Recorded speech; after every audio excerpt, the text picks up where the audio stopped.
한 생명이 이 세상에 태어나면 그 주위의 모든 사람들이 기뻐하고 축하합니다. 여러분들 다 생일이 있죠? 그 생일을 누가 기억해주면 굉장히 고맙고, 또 생일날 되면 생일 파티라고 그래가지고 생일 음식을 이렇게 같이 나눠 먹기도 하고, 또 생일 케이크에다가 초를 꽂아가지고 후 하고 불면서 소원도 빌고, 아무튼 이 현대 사회의 그 문화라는 게 참 어떻게 보면은 무서운 것 같아요.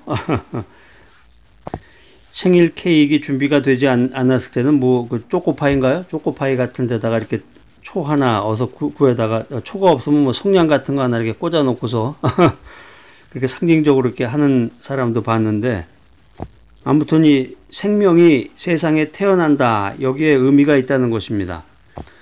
그런데 사람이 죽었을 때는 어떤가요? 사람이 죽었을 때 여러분들 이제 주변에 최근에 돌아가신 분도 아마 있을 텐데, 오랫동안 정들었던 사람이 이 세상을 떠나면 슬퍼하고 눈물을 흘리게 됩니다. 옛날에 한국의 전통은 부모님 상을 당하면 40일을 곡을 하고 3년 동안 상복을 입고 다녀야 했던 것이 우리들의 전통입니다. 요즘은 이렇게 하는 사람 없죠, 거의. 사람이 죽으면 왜 슬퍼하고 울게 될까? 조금 전에 얘기했던 것처럼 부모 상을 당하면 40일을 곡을 하고 3년 동안 상복을 입어야 된다고 그랬는데, 왜 이렇게 오랫동안 슬픔을 표현해야 되는 것인가? 구약 성경에도 보면은 사무엘하 18장 33절에 보면은 그 다윗의 이야기가 나옵니다. 하나님의 사람이었던 다윗은 자신이 사랑하는 아들, 자기가 아주 제일 애지중지했던 그 아들인 압살롬을 잃어버렸을 때, 압살롬이 죽었을 때 머리에 재를 얹고 성의 문루에 올라가서 심히 통곡했다, 이렇게 성경은 말하고 있습니다. 이걸 보면 이제 한평생 사랑하고 정들었던 사람이 죽었을 때 이렇게 슬퍼하는 거는 궁극적으로 이 세상에서 보낸 인간의 삶이 고생과 수고로 얼룩진 삶이기 때문에 그런 것이구나. 또 사람이 한 번 죽으면 다시는 이 세상에 돌아오지 못하고 그 사람을 다시 볼 수 없구나, 이런 인간적인 생각 때문에 그렇게 슬픔의 태도, 슬픔의 표현을 하게 되는 것 같습니다. 인간은 한 번 죽으면 다시 살아날 수가 없죠. 그러니까 어떤 면에서 보면은 인간의 죽음이라고 하는 것이 무서운 거로구나, 피할 수 없는 것이로구나.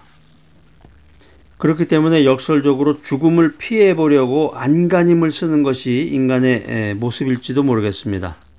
몸이 찌뿌둥하고 몸이 좀 이상하고 자꾸 피곤하기도 하고, 그래서 오랜만에 병원에 갔더니 병원에서 암 선고를 받았다. 암 선고를 통해서 죽음에 대한 생각을 하게 되고 인생에 대한 깊은 회의에 빠지는 이제 그런 사람들도 있는데, 우리가 이 세상에 살면서 죽지 않으려고 노력하는 것은 어떻게 보면은 인간의 본성이라고도 할 수 있어요. 그래서 우리가 세계 역사를 읽어보면은, 세계 역사에 대해서 연구를 해보면은, 이 한마는 이 세상에서 못다한 삶을 저 세상에 가서 풀어보겠다, 이런 것들이 이제 그 역사서에 보면은 인간의 마음에 대한 그런 기록들이 많이 나와 있는데, 우리가 어렸을 때부터 생각하고 우리가 어렸을 때부터 보았고 체험했고 역사적인 서적들을 이렇게 연구해 봄에 의해서 인간의 죽음에 대해서 생각해 보면은, 사람은 누구나를 막론하고 그 영원한 삶, 영생에 대한 문제에 직면하고 있구나. 그리고 바로 그 영생의 길을 발견하기까지는 근심과 걱정과 불안의 테두리 안에 있다, 이런 생각을 하게 됩니다. 우리가 하나님 중심으로 인생을 살아가면서 말씀을 연구하고 또 기도하면서 막연한 인생을 살 것이 아니라, 인생은 유한한 것이로구나. 인생에 생일이 있다 그러면 탄생의 날이 있다 그러면 죽음의 날이 있는 것이로구나. 사람이 태어났을 때 막 기쁘고 즐겁고 생일 파티를 하면서 기뻐할 것이 아니라 죽음의 날을 기억하면서 그것을 준비하고 대비해 나가야 되겠구나. 그것이 바로 뭡니까? 그게 바로 영생의 길이라는 거죠. 영생의 길. 참된 영생의 길이 어디 있는가? 우리가 믿음 생활, 신앙 생활 하면서 참된 영생의 길이 어디에 있는가? 여기에 대한 명확한 해답을 갖고 인생을 살아야 되겠습니다. 어이구, 그 말씀 드리니까 굉장히 어마어마한 것 같으네요. 지금 제가 간신히 인생 살아가기도 쉽지 않은데 요즘 매년마다 생일 찾아 먹기도 쉽지 않아요. 그런데 어떻게 죽음 이후에 영원한 삶, 영생에 이르는 길까지 제가 또 확실한 그 자신감을 갖고 인생을 살아갈 수 있을까요? 자, 그래서 우리가 자꾸 이 말씀에 관심을 가져야 돼. 성경에 그대로 써져 있어요. 아주 간단하고 쉽게.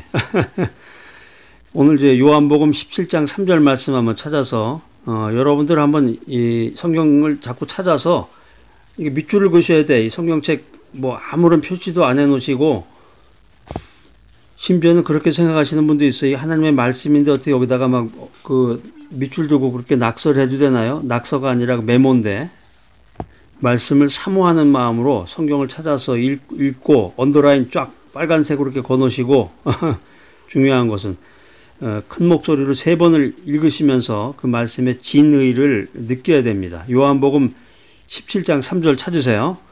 자, 시작. 영생은 곧 유일하신 참 하나님과 그의 보내신 자 예수 그리스도를 아는 것이니이다. 야, 여기 보니까 요한복음 17장 3절에 보니까 너무 간단하게 나와 있네요. 명쾌하게 아주 해답이 나와 있네. 영생이라는 것이 무엇인가에 대한 해답이 쫙 하고 나와 있는데 요즘에 제 성경책 보면은 예수님이 말씀하신 건 이렇게 빨간색으로 되어 있죠. 빨간색 글자로. 근데 17장을 보면은 요한복음 17장을 보면 유난히 빨간색이 많아요. 그러니까 요한복음 17장은 예수님이 말씀하신 게 거의 대부분이야. 요 몇 글자 빼놓고서는 몇 글자만 까만 글자고 나머지는 다 빨갛게 되어 있는데 그 예수님께서 십자가의 죽음 뒤에 있는 부활을 바라보면서 영생에 대한 명확한 설명을 요한복음 17장 3절에서 우리들에게 해주고 있습니다. 신약에 있는 아주 중요한 내용들, 예수님이 말씀하신 내용의 대부분은 다 구약에 있는 거예요. 예수님이 이제 성경 말씀을 이미 이제 예수님 때는 신약이라는 것이 없었으니까 예수님 시대에 있는 성경은 구약이란 말이에요. 구약. 그러니까 예수님이 구약을 가지고 제자들이나 사람들에게 설명을 해주는 건데 이 요한복음 17장 3절 말씀의 그 백그라운드는 뭐냐? 구약 성경 호세아서 6장 3절에 있어요. 호세아서 6장 3절입니다. 우리가 여호와를 알자, 심써 알자. 영생의 핵심은 아는 것이란 말이에요. 아는 것. 거기에 대한 백그라운드가 호세아서 6장 3절에 보면은 우리가 여호와를 심써 알자는 거죠. 하나만 더 말씀드리면 구약 성경 에레미야서 9장 24절 말씀인데 제가 한번 읽어보겠습니다. 자랑하는 자는 이것으로 자랑할지니 곧 명철하여 나를 아는 것과 또 인애와 공평과 정직을 땅에 행하는 자인 줄을 깨닫는 것이라. 여기서 안다라고 하는 것이 이제 헬라어로 기노스코라는 말인데요. 기노스코. 이 안다라고 하는 것은 체험적 지식을 말하는 거예요. 여기서 지금 요한복음 17장 3절에서 영생은 아는 것입니다. 이렇게 말했을 때 이 안다라고 하는 것은 체험적인 지식을 말하는 것이다.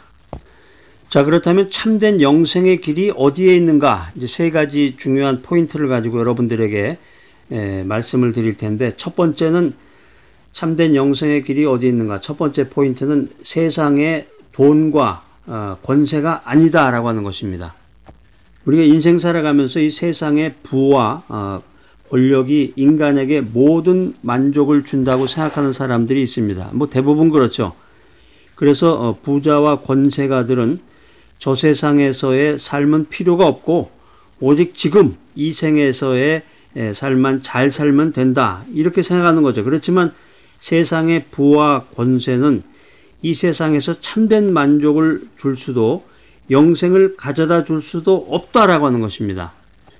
그래서 우리가 세상의 그 경제 원칙에 따라서 주식도 하고 뭐 증권도 하고 부동산 투기도 하고 투자도 하고 여러 가지 이런 경제 활동을 하지만 성경 말씀을 분명히 알아야 된단 말이에요. 우리가 믿음 생활, 신앙 생활을 통해서 영생을 얻기 위해서는 영생의 길이 어디 있는가 그것을 알고 영생을 나의 삶의 목표로 삼기 위해서는 성경을 알아야 된다. 성경을 알아야 된다. 그래서 잠언서 1장 19절에 있는 말씀을 여러분들에게 들려드리면은 세상의 부를 최고의 목표로 삼고 살아가는 사람은 미혹을 받아서 근심에 쌓인 인생을 살게 된다는 것입니다. 더 나아가서는 자기 목숨을 잃게 된다. 잠언서 1장 19절 말씀입니다. 그러면 돈과 재물을 다 버리란 말입니까? 그래서 예전에 그 이단교에서 보면은 사람들을 미혹하기 위해서 이런 지금까지 말한 그대로 거기까지 말을 하면서 자, 이제 여러분들이 갖고 계신 돈과 재물 모두 필요 없습니다. 뭐 이런 얘기를 하게 되는데 돈과 재물이라고 하는 것은 우리가 이 세상에서 살면서 일시적인 행복과 쾌락을 줄 수 있는 거죠. 그렇지만 분명히 알아야 될 것은 인간의 마음을 완전히 채워줄 수 없는 것이다. 그리고 인간을 구원해 줄 수 없는 것이다. 이런 깨달음을 가져야 되겠습니다. 세계적인 억만장자였던 이 오나시스는 죽는 순간에 임종의 순간에 돈도 미색도 나를 행복하게 하지 못했다. 이런 고백을 남겼다고 합니다. 우리가 분명히 알아야 될 것은 인간이 돈이나 재물을 지나치게 사랑하거나 잘못 사용할 때 인간의 마음이 굽어지고 참된 구원의 길을 볼 수 없다. 이 사실을 알아야 되겠습니다. 제가 드린 말씀에 그 힌트가 두 가지가 들어갔네. 지나치게 사랑하거나 잘못 사용할 때 돈을 가지고 있는데 좋은 곳에 사용한다. 복음 전파에 사용한다. 하나님 나라를 위해서 사용한다. 이랬을 때는 주님께서 그것을 통해서 영광을 받을 수가 있는 것입니다. 참된 영생의 길은 어디 있는가? 핵심 키포인트는 뭐냐면 인간의 영생의 문제는 부와 재물로 해결될 수 없다는 거예요. 참된 영생의 길은 어디 있는가? 두 번째, 다른 종교에 있지 않다라고 하는 것입니다. 현재 세계에는 무수한 종교가 있는데 자기들이 믿는 신이 최고의 신이고 참된 행복을 가져다 준다. 이렇게 말하고 있습니다. 이 세상에 존재하는 모든 종교들을 따라가서는 참된 구원과 생명을 얻을 수 없다. 이 깨달음을 가져야 되겠습니다.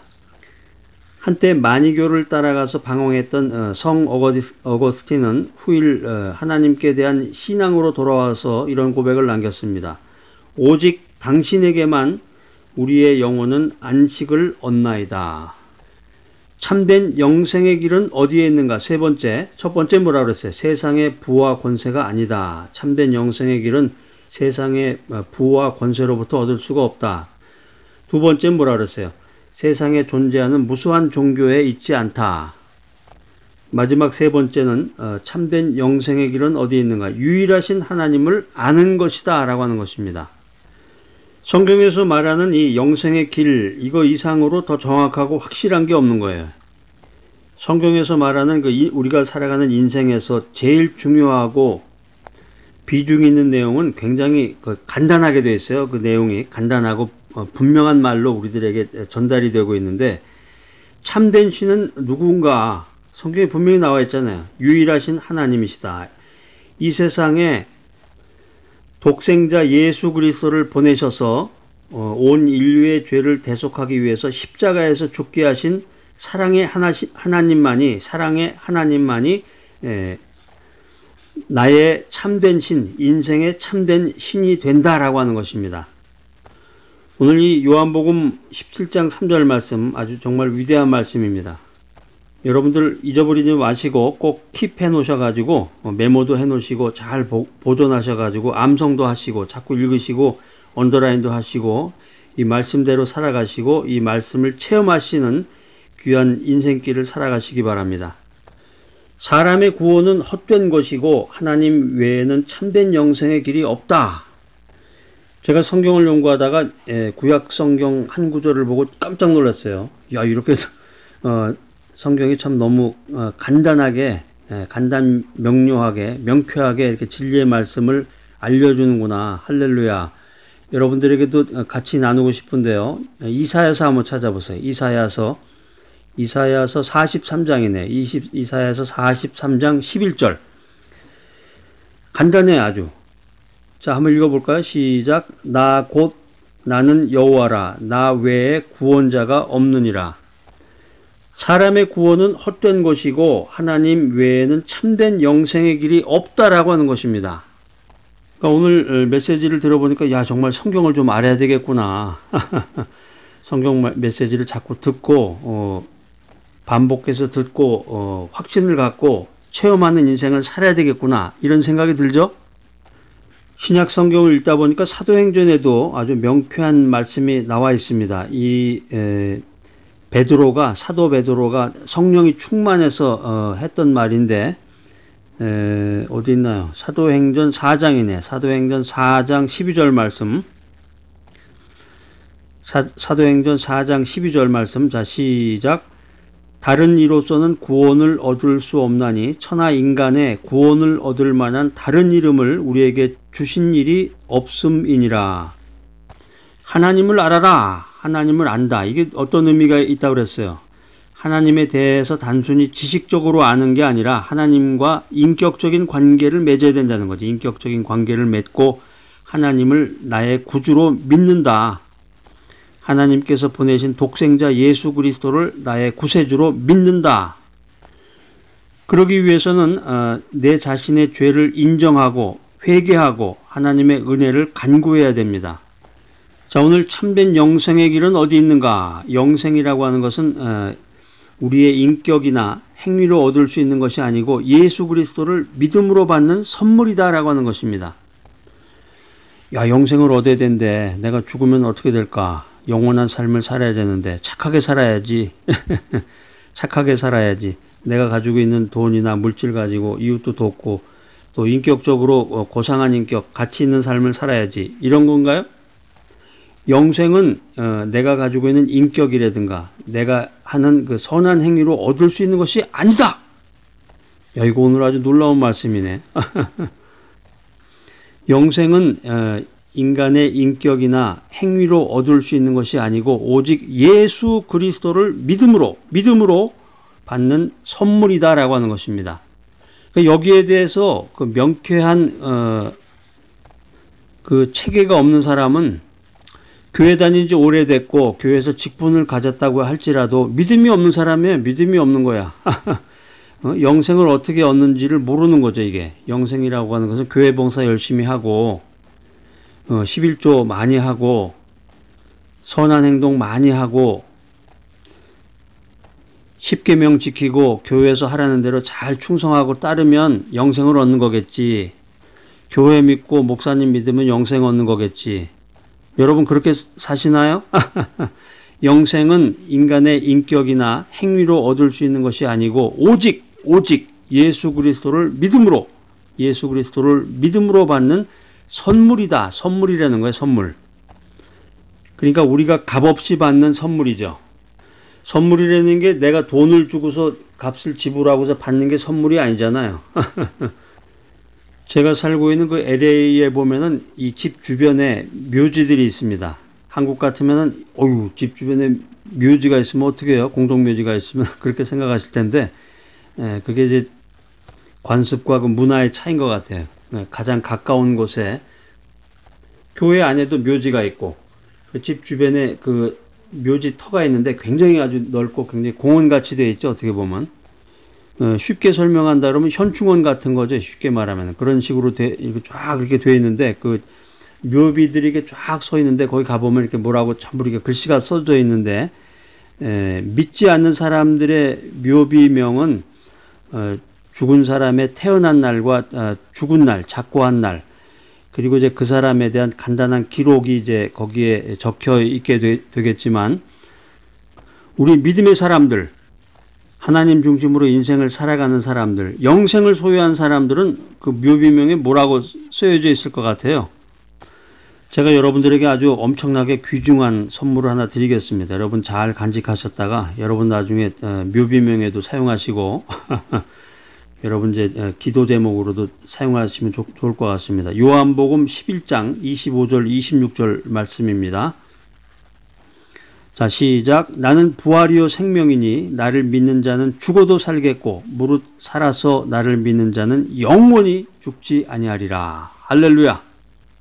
자, 오늘 여러분들 영생의 길이 어떤 것인지 말씀을 통해서 레슨을 분명히 받으신 줄로 믿습니다. 영생의 길은 세상의 부와 권세가 아니다. 다른 종교도 아니다. 유일하신 하나님을 아는 것이다. 하나님을 안다는 것은 단순한 지적으로 안다는 것이 아니라 지식적인 알미 아니라 하나님과의 인격적인 관계를 맺고 하나님을 나의 구세주로, 예수 그리스도를 나의 구세주로 믿는 것을 의미하는 것이다 라고 하는 것입니다. 자, 오늘 이 귀한 메시지 들으신 여러분들, 이 세상을 살아가는 동안에 부귀와 권세와 허탄한 우상을 믿지 말고 살아계신 하나님을 믿고 살아계신 하나님을 섬기는 귀하고 복된 여러분 모두가 되시기를 간절히 기대합니다.